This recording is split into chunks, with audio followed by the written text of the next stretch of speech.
चाहते हैं कि कांग्रेस के लिए महत्वपूर्ण क्या है, राष्ट्रीय सम्मान या अपनी राजनीति?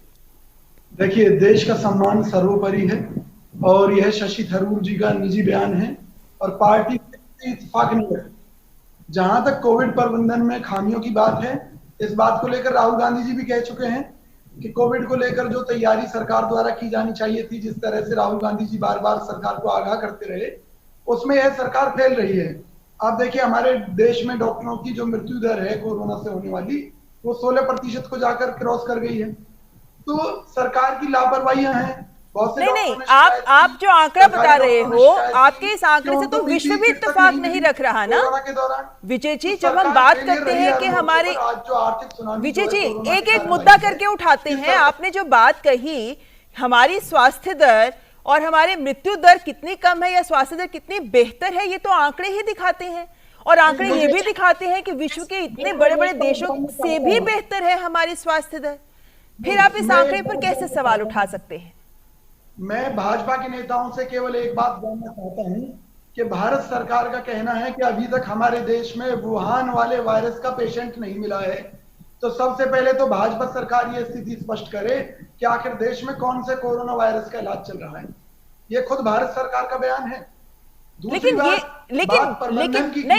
नहीं, मेरी बात सुनिए। को लेकर जो सरकार की नीतियां थी वो सारी की सारी आप अगर नहीं, आप कोविड के मामले पर बात कर रहे हैं, वक्त मारे गए विजय जी, ये देश के लिए बड़ी दुर्भाग्यपूर्ण स्थिति है।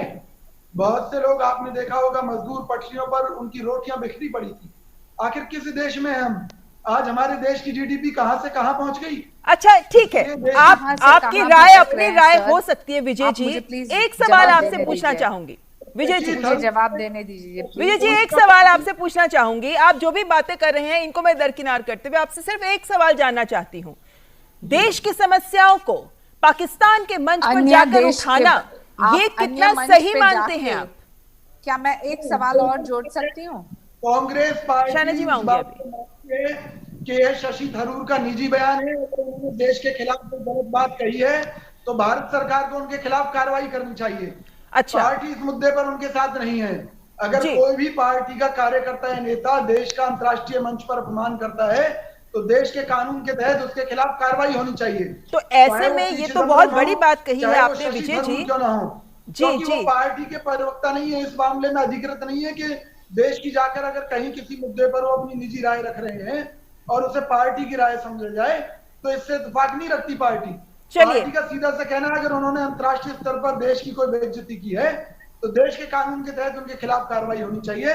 लेकिन भाजपा इन मुद्दों को केवल चुनावी रणनीति के तहत कैश करती है, जबकि कांग्रेस पार्टी का इन सब निजी रायों से कोई लेना देना नहीं है। नहीं विजय जी, जो गलत है वो तो गलत ही है ना, वो आप उसको चुनाव से मत जोड़िए। अभी हम जब बात कर रहे हैं, हम जनता के नजरिए से आपसे बात करना चाहते हैं। आपने खुद कहा कि पार्टी थरूर के बयान से इत्तेफाक नहीं रखती, ऐसे राष्ट्र विरोधी बयानों के लिए सजा दी जानी चाहिए।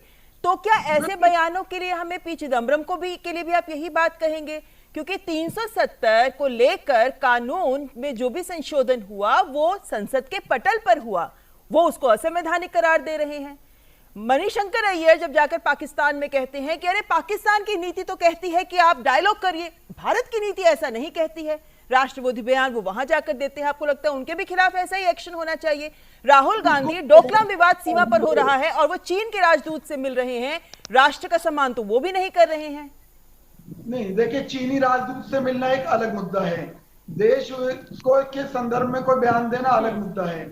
अगर पी चिदम्बरम को ऐसा बयान दे रहे हैं जिससे कि देश की बेइज्जती होती है, देश की एकता अखंडता खतरे में पड़ती है, या देश में कोई ऐसी दंगे या युद्ध की स्थिति पैदा होती है, तो भारत सरकार का फर्ज है कि उनके खिलाफ मुकदमा दर्ज करे। चलिए ठीक है विजय जी, यहाँ पे मैं हितेश को, भारत सरकार ऐसा नहीं करती तो यह सवालिया निशान भाजपा सरकार के ऊपर खड़ा होता है। चलिए आपने अपनी बात कही, मैं हितेश जी को चर्चा में लाना चाहूंगी। विजय जी, जा सकती है कि इस कानून को निरस्त किया जाना चाहिए। विजय जी, आज हम बात कर रहे हैं क्योंकि कांग्रेस पार्टी ने इस कानून का विरोध किया संसद के अंदर, हम उसमें सफल नहीं रहे। अगर देश की जनता 370 को हटाना चाहती है तो हम देश की जनता के साथ हैं। अगर देश की जनता संसद ने ही तो पारित किया है उसे। चलिए विजय जी छोड़िए, मैं इस वक्त जी क्योंकि जी, मैं इस देश की वक्त हितेश जनता का शंकर जी को आदेश चर्चा में कांग्रेस लाना पार्टी चाहूंगी। के लिए सर्वोपरि है। हितेश जी, एक इसलिए अहम बात। हम जनता के जी हिसाब से निर्णय लेंगे, विजय जी, आप बने ना रहिए कि हमारे पी साथ, मैं आपको चिदम्बरम जी फिर के बोलने कहने का से मौका निर्णय दूंगी। लेंगे, ना कि शशि थरूर के कहने से हम निर्णय लेंगे। हम देश की हितेश जी, जनता यहाँ पर आपको के बीच में लाना जो चाहूंगी विचारधारा क्योंकि है, हम जो जानते उसका हैं। जनता का आदेश होगा, विजय जी, उसके आधार पर निर्णय लेंगे। चलिए मैं से पूछना चाहूंगी ओके शायना जी। विजय ओके कौशिक जी, ओके सवाल आपके ओके लिए है। ओके। देखिए, इसमें कोई शक नहीं है कि अगर हमें लगातार 2 बार लोकसभा चुनाव में करारी हार का सामना करना पड़ा, तो कहीं ना कहीं हमारी नीतियों में खामी है। लेकिन मैं आपको एक बात विश्वास के साथ कह सकता हूं कि देश से बढ़कर कांग्रेस पार्टी के लिए कभी कुछ नहीं रहा। हमने देश के लोगों की आपसी एकता और अखंडता के लिए काम किया है। कांग्रेस के नेताओं ने बड़ी कुर्बानियां दी हैं। आपको मालूम है, राजीव गांधी जी आतंकी हमले में मारे गए, स्वर्गीय श्रीमती इंदिरा गांधी जी भी इसी तरह के हमले का शिकार हुई। तो कांग्रेस पार्टी ने इस देश के लिए बहुत बलिदान दिए हैं। आप देखिए, जब देश का सोना तक गिरवी रखा गया था पीवी नरसिम्हा राव जी के टाइम में, इस देश के अंदर एक नई क्रांति की शुरुआत हुई। और मैं एक दावा करता हूं कि आज भाजपा शासन में इस देश का बंटवारा हो रहा है। चाहे नोटबंदी का मुद्दा हो, चाहे जीएसटी का मुद्दा हो। एक तरफ ये चीन के विरोध की बात करते हैं, जबकि कोरोना काल में चीन से जुड़े बैंकों से भारत सरकार ने कर्जा लेने का काम किया है। हम क्यों हाथ फैलाते हैं उस मुल्क के आगे जो हमारा दुश्मन है? हमारी कथनी और करनी में अंतर है। आज भी चीन से हम इंपोर्ट कर रहे हैं। सरकार पूरी तरह से संबंध खत्म करे, सरकार दिखाए जनता उनके साथ है, कांग्रेस पार्टी उनके साथ है। जो भारतीय क्षेत्र पर उन्होंने कब्जा किया है उसको उस क्षेत्र से हटाने की पहल करे। कांग्रेस पार्टी सरकार के साथ खड़ी है। लेकिन प्रधानमंत्री कुछ बयान देते हैं, इनके नेतागण कुछ बयान देते हैं चीन के मुद्दे पर। कभी कहते हैं चीन ने कब्जा किया है, कभी कहते हैं चीन हमारी सीमा में घुसा नहीं है। तो सरकार देश की जनता को गुमराह कर रही है चीन के मुद्दे पर। जी विजय और जी, मैं एक बात नीतिगत कहता हूं, निर्णय बड़ा पर आप हमारे देश अपनी में संविधान असहमति में बड़ा व्यक्त क्लियर कर है। सकते हैं और अगर ये कोई आपका भी नेता अधिकार भी ऐसी है, बात लेकिन कहता है जो देश के साथ द्रोह की स्थिति को स्पष्ट करता हो, तो भारत सरकार उसके खिलाफ मुकदमा दर्ज करे, गिरफ्तार करे और कार्रवाई करे। चलिए ठीक अगर विजय जी, लोकतंत्र में किसी को अपनी बात रखने का हक है, तो किसी के निजी बयान को कांग्रेस पार्टी के साथ न चलिए जोड़ा ठीक, जाए। ये बात आप कह भी आप ये चुके हैं देखिए और ना, ये बात सबसे हम ज्यादा बेरोजगारी की दर ठीक आज इनके ठीक शासनकाल ठीक में है। हितेश जी, एक इस अहम देश के बात, ऊपर क्योंकि सबसे ज्यादा कर्जा आज भाजपा सरकार के राज में है। विजय जी मैं अब ना शुद्ध हवा है, ना पानी है। सरकार हर मोर्चे पर फेल हो चुकी है। नहीं, ये अब तो जब जरूरी कोरोना है ना की कि इन आड़ में मुद्दों पर इन्होंने